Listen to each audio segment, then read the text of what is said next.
Koppja li ilha aktar minn 20 sena tiffosterja tfal ta' tħajjita għal ċkejknin li possibilment kienu jqattaw ħajjithom f'xi istitut mingħajr ma jesperjenzaw l-imħabba ta' familja.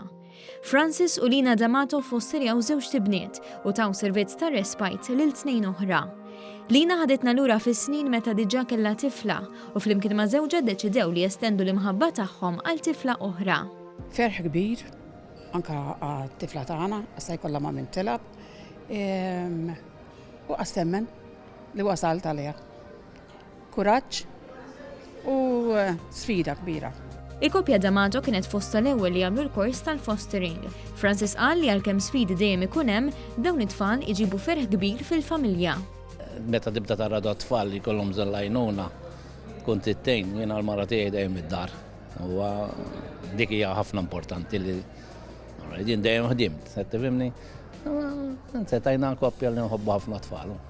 L-akbar xewqa ta' Lina hija li tinqata' tabu li tfal fil-fostering jittieħdu lura mill-ġenituri, għalkemm qalet li anke jekk dan ikun il-każ m'għandux jaqta' qalb il-foster carers prospettivi milli jagħtu mħabbithom lil dawn it-tfal fl-aktar żmien diffiċli għalihom. Jekk ikun każ li bħalma kien tagħna tfal jistgħu jixtiequ jmorru lura, let them go u pjuttost tiġi aktar konfidenti magħhom, willing for them, bħalma huma qegħdin willing for you again. Appellat għal aktar għarfien fl-iskejjel. It-tfal bejniethom ikun hemm daqsxejn ta' distanza. Allura bħalma hemm lezzjonijiet dwar ħafna u informazzjoni fuq suġġetti oħrajn, nixtieq li l-parti oħra żgħira tkun dwar il-fostering.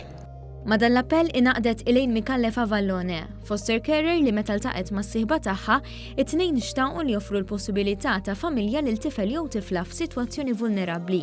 3 snin ilu flimkien ma' sieħba u tifla tagħha ta' 12 sena imbarkaw fuq vjaġġ ta' fostering ma' tarbija ta' 6 ġimgħat, vjaġġ mimli mħabba b'responsabilità kbira.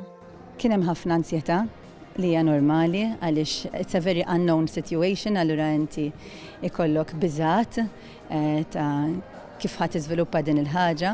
Kien hemm ukoll element ta' ħasda għax aħna ġejna informati t-tnejn li din it-tarbija ħad tiġi għandna l-erba', allura kellna biss jumejn mentri s-soltu familja jkollha xhur biex tipprepara. U kien hemm emozzjonijiet sbieħ ħafna wkoll għaliex kienet xi ħaġa li tant xtaqna it-tlieta li aħna u kemm jiena u kemm il-mara tiegħi u kemm it-tifla konna ħerqanin biex nibdew din l-avventura.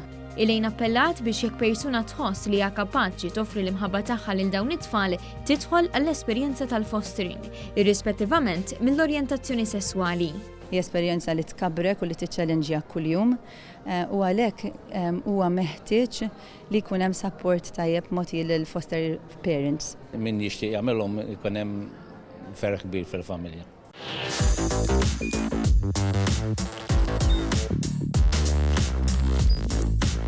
Idħol fuq one.com.mt u hemmhekk tista' tara l-programmi kollha li jxandru fuq One permezz ta' One Play.